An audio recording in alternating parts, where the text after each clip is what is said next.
Good morning. Glad y'all are here as we kick off our the Parish Hall Forum series this fall. Delighted that y'all are here, and we'll let a few others that are coming in.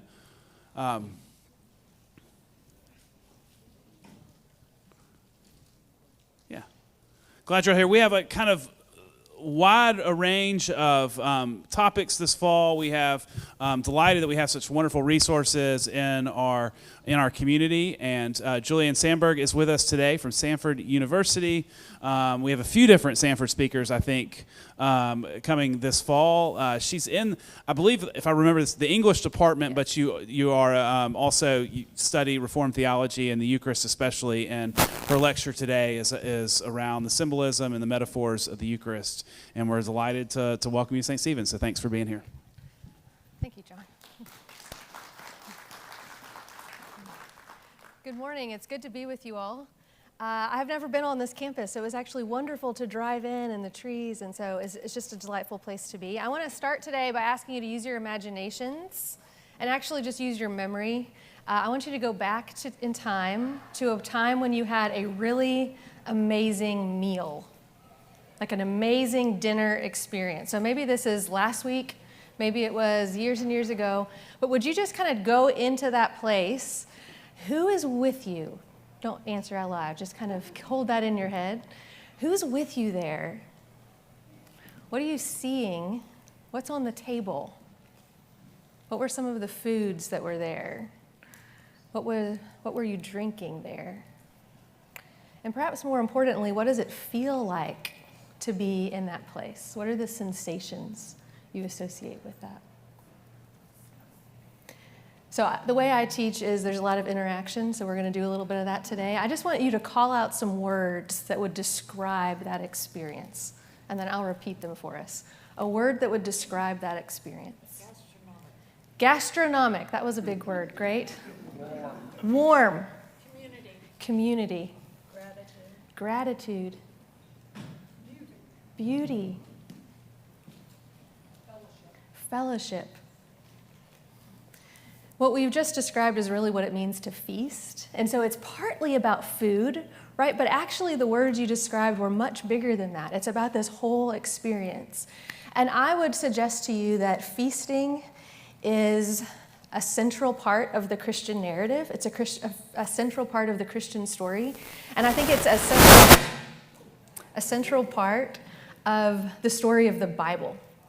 And if we look carefully at the scripture, if we look carefully at the tradition, what we'll see is that the feasts are speaking loudly to us. And we all have a little sense of what that means because we've experienced and tasted some of that feasting. One of the things that I love about the scriptures are the way that they hold together. And I'm particularly interested in that, I think, as a literary person. I'm kind of looking at how the work as a whole holds together. And I say that, and I know that immediately we might think of all the reasons why it doesn't kind of hold together, right? It's written in multiple genres. We have letters and histories and genealogies and prophecy. They're written by all kinds of people over all kinds of time, over centuries.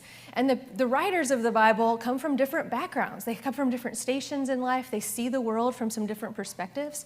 And all of that can give us the impression that the Bible maybe doesn't hold together quite the way we sometimes might assume that it might. And yet for all of that, there are these really surprising ways that it's unified. And I think there are stories and there are metaphors that unify the scriptures.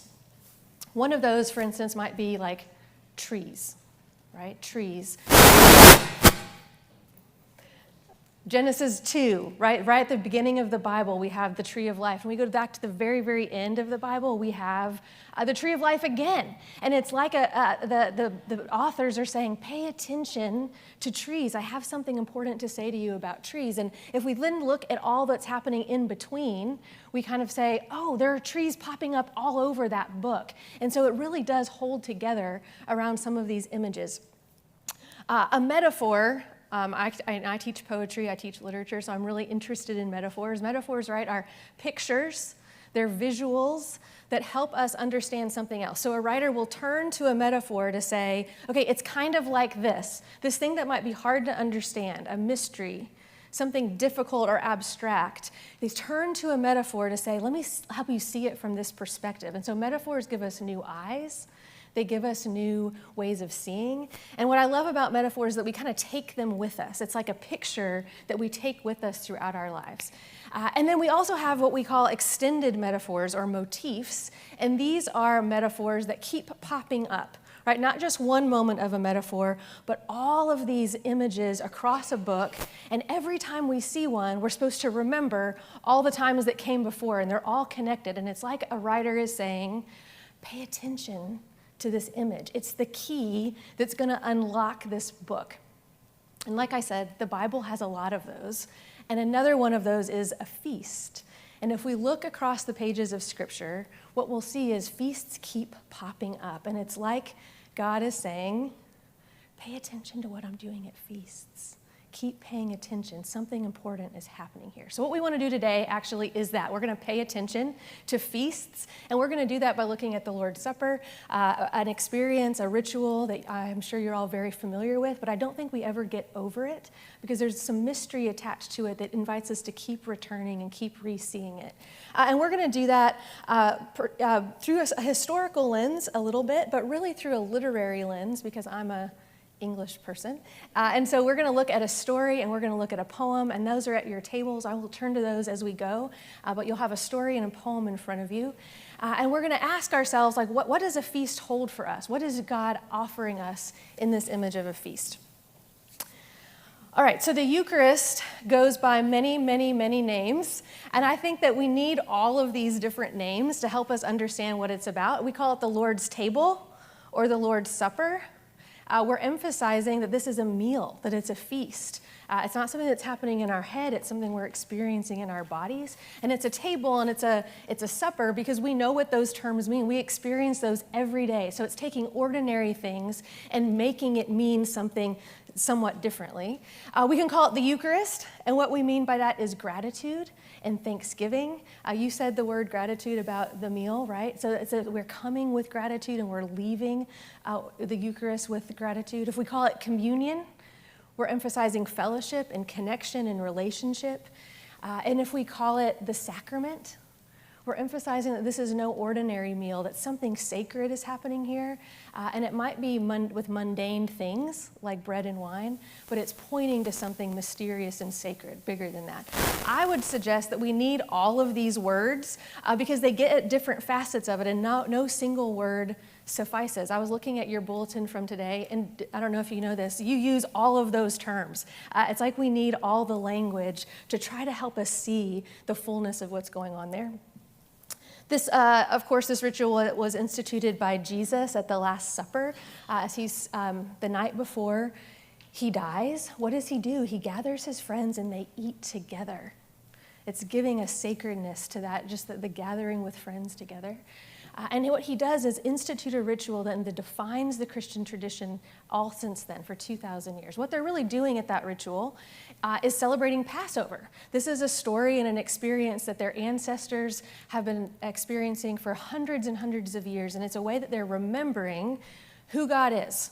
They go back and tell the story of Egypt. They go back and tell the story of the wilderness, and they're telling all the pieces of this story, and it's pointing to the fact that God is someone who rescues and God is someone who provides. And as they tell the story year after year after year, it's like the God of the past is back with them in the present. It's like making those stories present again to them.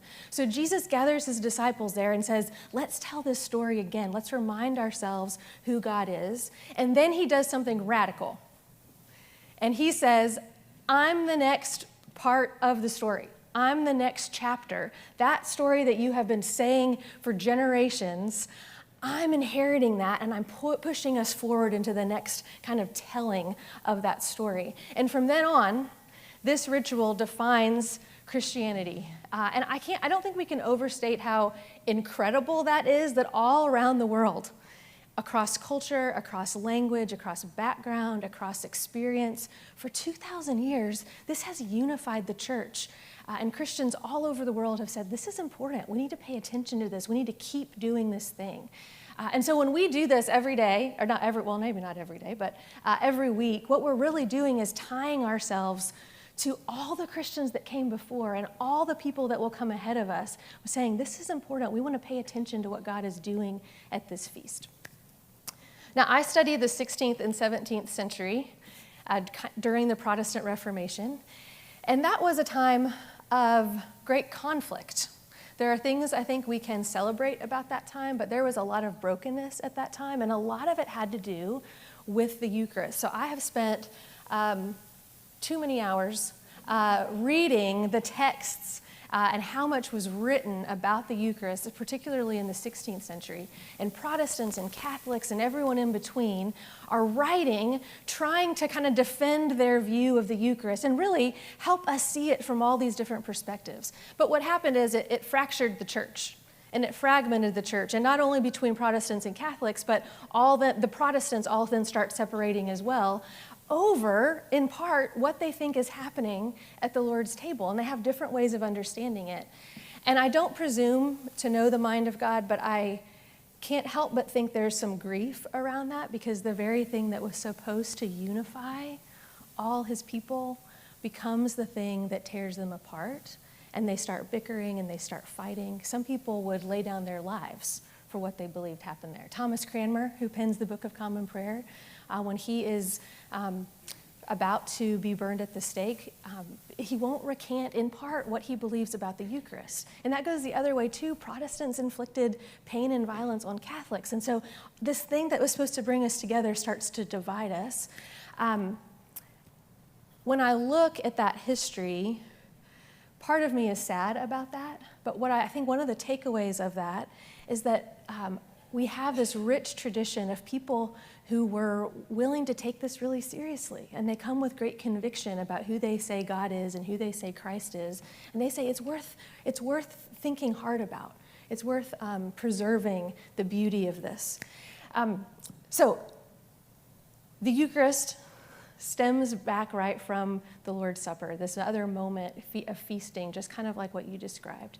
And when Jesus institutes this ritual, he is telling a story really about a feast, but he's already done that in lots and lots of different ways. And so we start seeing that moment of the Lord's Supper, of the Last Supper, through the lens of all of the other feasts that have come before, and they help us understand that. Just like an extended metaphor, one moment helps us understand another one, we can do the same thing. So I want us to turn now to this other moment where Jesus had some things to say about a feast, because I think it sheds light on what's happening at the Last Supper and in the Lord's Supper. So in front of you, I hope, is Luke 14. If you don't see a copy of that, there may be an extra one somewhere at a table. So this is another story about a feast, and Jesus is at a dinner party. And there are Pharisees there, and there are disciples there, and there's some suspicion happening at this feast, but they're gathering around a dinner table. And they start to have a conversation. In verse 15, so when one of those at the table with him heard this, he said to Jesus, "Blessed is the one who will eat at the feast in the kingdom of God." And I love this claim because it's like he's saying, wait, what we're doing at this dinner party seems to be telling us something bigger. It's pointing to this bigger feast we're going to have one day. And Jesus says, yes, you're right, but let me tell you a story. Jesus replied, "A certain man was preparing a great banquet and invited many guests. At the time of the banquet, he sent his servant to tell those who had been invited, 'Come, for everything is now ready.' But they all alike began to make excuses. The first said, 'I've just bought a field and I must go and see it. Please excuse me.' Another said, 'I've just bought 5 yoke of oxen and I'm on my way to try them out. Please excuse me.' Still another said, 'I just got married, so I can't come.' The servant came back and reported this to his master. Then the owner of the house became angry and ordered his servant, 'Go out quickly into the streets and alleys of the town and bring in the poor, the crippled, the blind, and the lame.'" And then there's a gap in the story. Like, this must have taken hours and hours. So these servants are going out, maybe to parts of town and down streets that they wouldn't ordinarily go, and talking to people maybe they haven't talked to in a long time. All that happens. They bring them in. "Sir," the servant said, "what you've ordered has been done, but there is still room." Then the master told his servant, "Go out to the roads and the country lanes and compel them to come in, so that my house will be full. I tell you, not one of those who were invited will get a taste of my banquet." When we get to the end of the story, we know kind of who we're supposed to be. We have these two groups of people. One responds to the invitation and one does not. And we know, okay, I'm supposed to be like the ones who receive the invitation and go to the banquet. But there's something kind of odd, I think, about this passage, because when I look at the people I'm not supposed to be like, I kind of look like them, right? Because they don't seem to be doing that bad of things. What are they doing? Kind of just taking care of their lives. Right? They've got things to tend to. They're stewarding their land. They're taking care of their creatures. They're attending to their relationships. These seem to be like maybe even things we're supposed to be doing, like being responsible with what's been entrusted to us. And so I have a question then, right? I say, well, what's so wrong with that? I spend a lot of my time doing similar kinds of things. So what's so wrong with that? And to answer that, we have to turn to the group who does come. Right, so that they can help illuminate what's wrong. So I'm going to ask if you just call out some thoughts and I'll repeat them. What does the group that does come to the invitation, to the banquet, what do they have in common? What are some things they have in common? They have hunger. They're lacking something, we might say. What else do they have in common? They're neglected in some way, maybe outsiders in some way. What else might they have in common? Say that again. They're poor. Yeah, so because of the social situation of the day, anyone who fell into that category would have been considered outsiders, excluded, not having access to resources. They're very aware, we might say, of what they need and what they lack. And so they come craving what the banquet would offer. They're literally excluded, right? They have to go far out to find them. And then further out into the country. They're geographically separated. And so the invitation is to come nearer and come closer. So we say then, okay, so what's wrong with the first group? They don't know that they need anything. They think they've got it, right? They're taking care of their stuff. They're got their people. We got what I need, and we're just kind of over here. We're doing life well. I'm living life well, and I'm okay. Thank you, Master, for the invitation. I'm good. I'm good over here.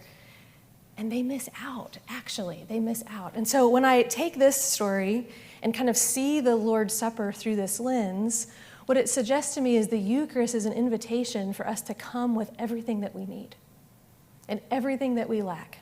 Whatever we're longing for, whatever we're hopeful for, the Eucharist is the place where we say, yes, there's a reminder that it's satisfied here. And until we can name the thing that we need, until we would see ourselves as people who don't have everything actually, that we're not self-sufficient, that we're not independent, that we can't do it all on our own, we actually won't be able to receive fully what the Eucharist is offering us. So there's a warning and there's a caution there. It's also suggesting that if anyone is lonely, if anyone feels excluded, if anyone feels needy, they got to get themselves to the table. The table is going to be a place that reminds them of God's welcome and God's inclusion and God's love. So if this story is a story about what should drive us to the feast, which is our awareness of our need, awareness of what we lack, I want to turn to a poem now. And this poem shows us what might keep us from the feast. So this is on the other side. It's called Love 3. Now, George Herbert, this is from the 17th century. George Herbert is an Anglican priest, a priest in the Church of England. He would be using the Book of Common Prayer, using some of the liturgy that is familiar to you all. So this would, I think if we could drop ourselves into his church, it would actually feel really familiar to us in some ways. He's at a country parish outside of London, and he's a little disappointed by this because he saw himself as someone with the kind of education and the kind of network that was going to put himself in a bigger church, a more prestigious church, and instead he finds himself in a very different context in rural England. And it's there he spends his whole ministry, and he dies there. And he writes a lot of poetry. And on his deathbed, he tells his friend Isaac Walton, look, if these poems can be useful to someone, great, keep them. But if they're not going to be useful, I want you to burn them. And Isaac Walton, in his wisdom, says, no, we're definitely going to keep these poems. And so we have a collection of George Herbert's poetry. And what that means is that he gets to keep speaking to us. And I think he is one of the most important voices in the Christian tradition. And I turn to his poems a lot as a way of, for encouragement and for hope and for comfort. So we're going to read this poem together. But I don't know how often you read poetry. My guess is there are a couple of you who love poetry and read it sometimes. And there's a lot of us a little nervous about that, or maybe haven't done that in a while. And that's because poetry isn't always easy, and I fully understand that. And so when we read this poem, my guess is that there will be some words and some phrases that you go, yes, I love that. And then there will also be some phrases or some moments or some stanzas you go, I don't really know what's happening here. And that actually means we're reading poetry well. Because it's not a genre that's supposed to be immediately transparent to us. We're actually supposed to kind of wrestle with it. It's a kind of genre that makes us slow down and return and reread and ask a question. And we might not understand it entirely, and that's actually a good thing, that it reminds us that there's mystery. So if we don't understand everything about it immediately, that's actually a really good sign. But I think you will understand something about it. So this is a poem called Love. It's called Love 3 because George Herbert wrote 2 other poems called Love, and this is the 3rd one.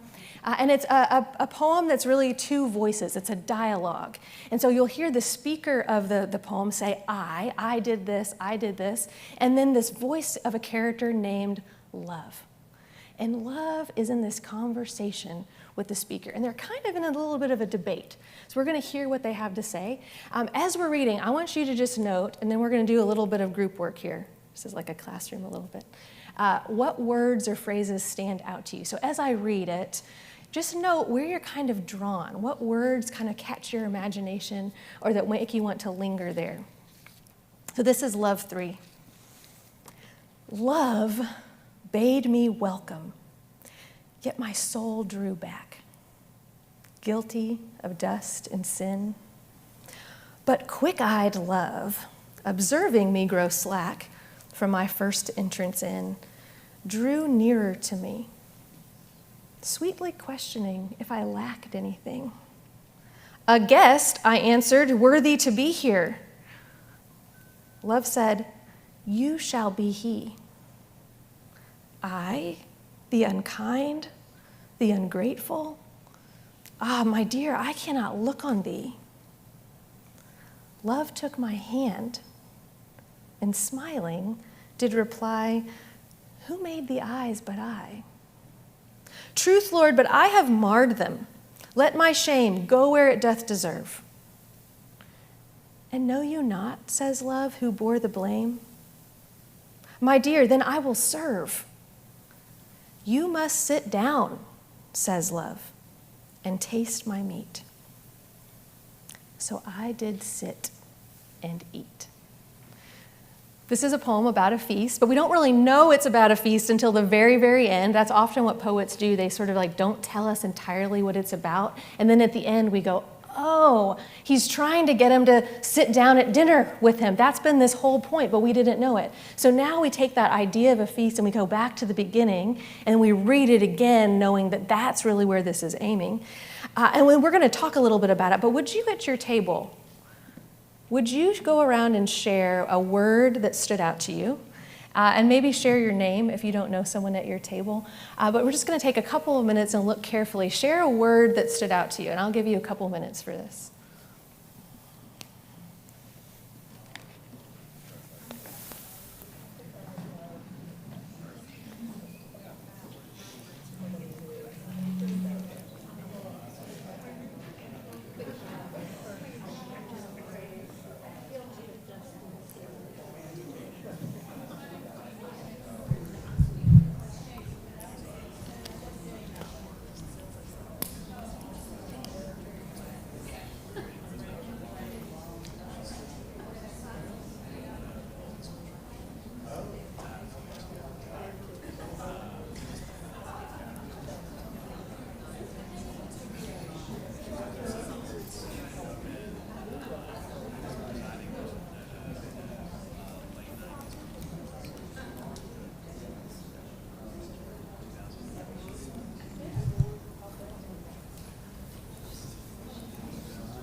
All right, I do something dangerous when I set you loose. Like, how do we get us all back? But I wish I could sit at all of your tables in here, because one of the things I love about poetry, or really about literature, is that we see it from some different perspectives. So things that stand out to me may not stand out to you, but together all our voices kind of work to help us unpack it and understand it.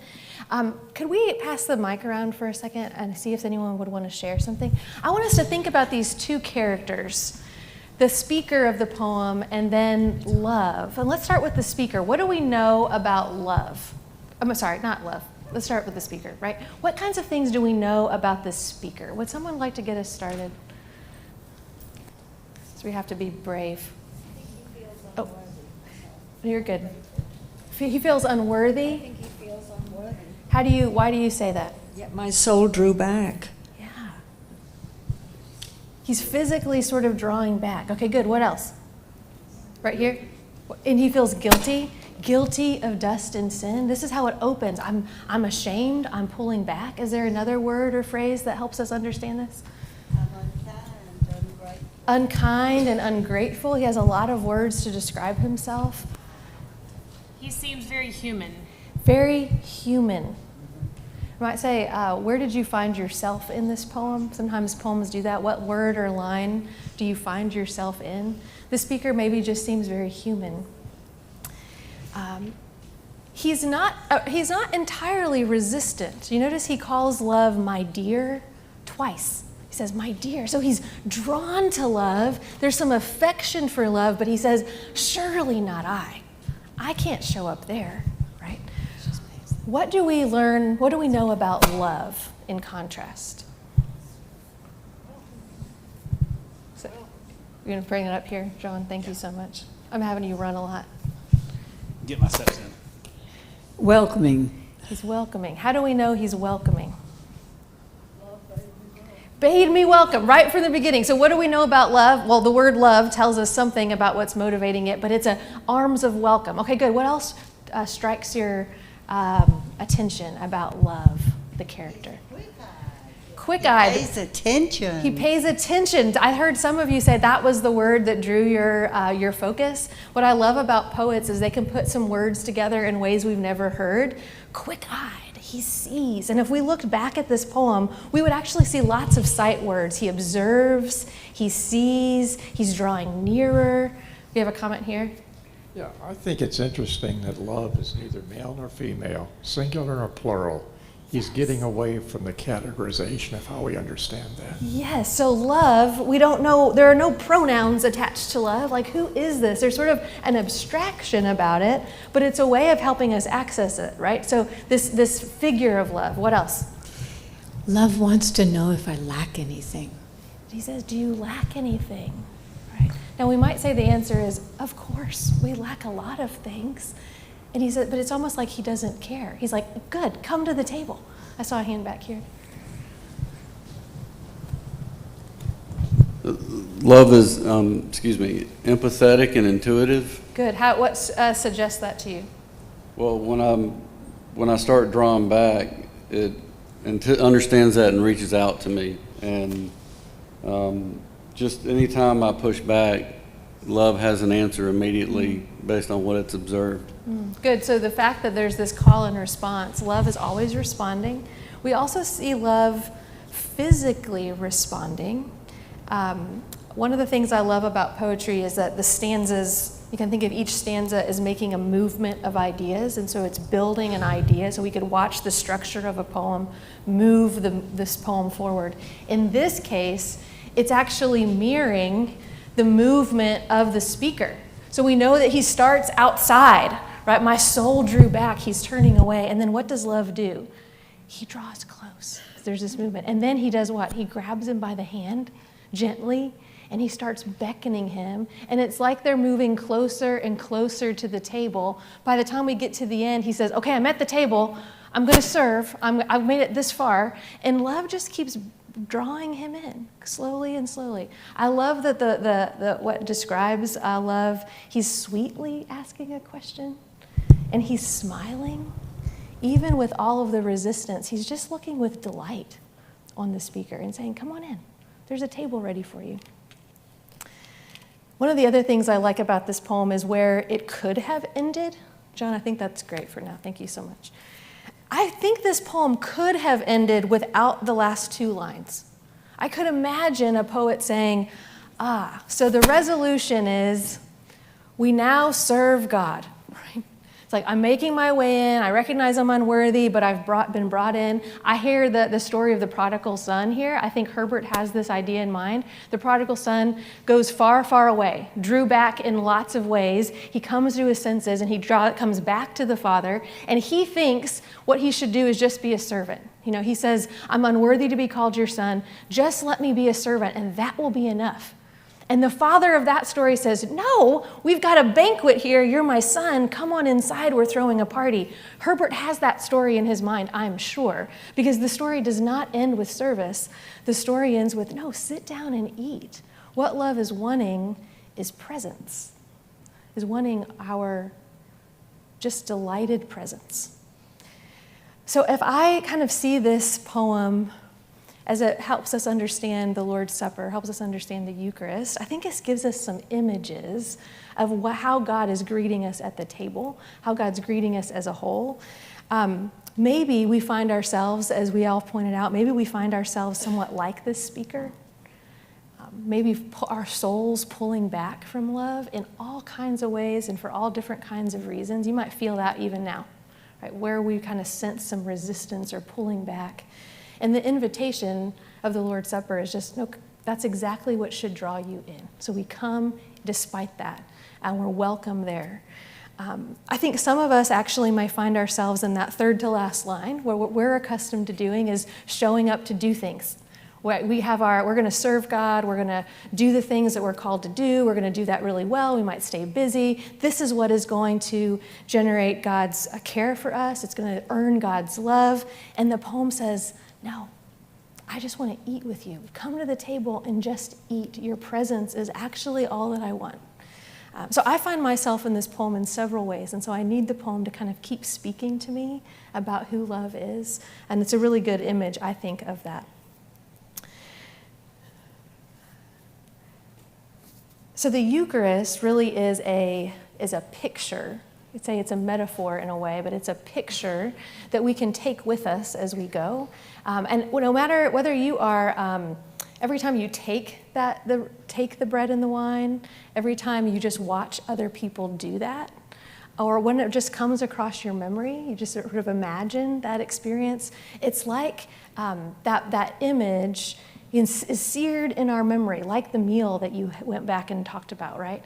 That image then shapes the way we see who God is, and it shapes how we see ourselves, and it's an invitation to just keep coming. No matter what we're bringing to it, sort of just keep on coming, keep on returning. You all are, the other thing about a feast is that we don't make it all ourselves. So if you go back to that memory you had of that meal from the beginning, do you know who made that meal? Maybe you did. Maybe you had some hands in making that meal, and that makes it even more important. I saw a head shake. No, I don't know who made it. Sometimes who makes it is invisible. We don't know who that is. But there were probably several people who had hands in that meal. And if we pull the veil back even further, there were farmers and truckers and manufacturers and people at Publix and all kinds of places that actually made the meal possible. And so we don't just feast individually. We don't feast on our own. We are not rogue eaters, right? We are tethered to the people who make our feasting possible. And the same is true of the Lord's table. The same is true of what the Lord offers. He's not asking us to bring our own food.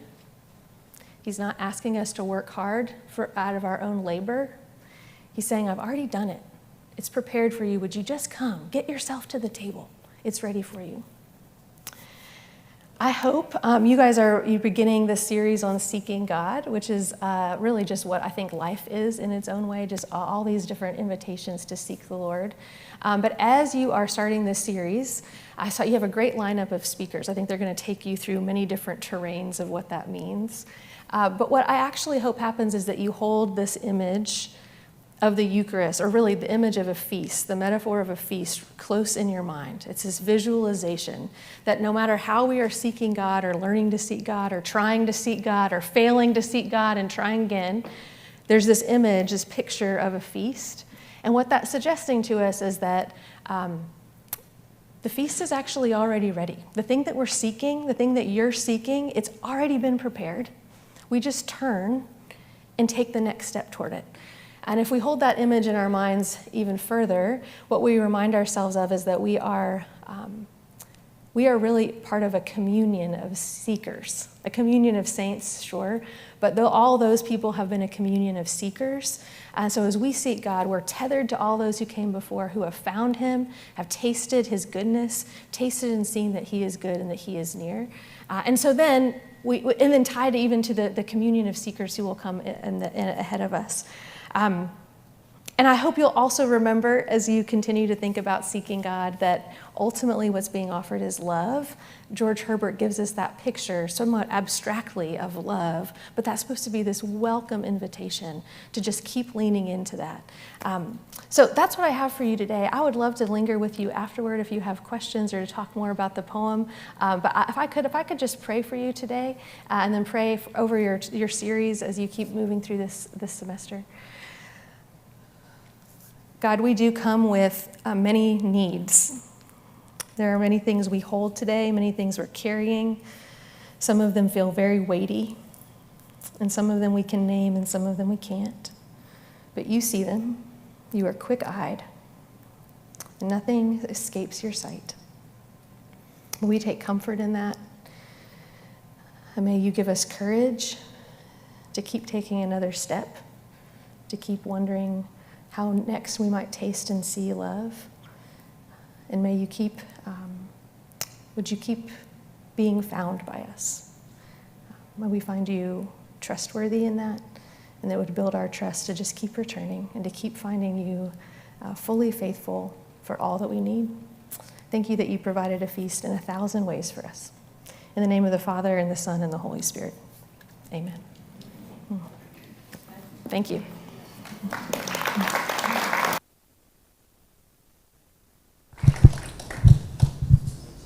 I had a comment since we have a little time.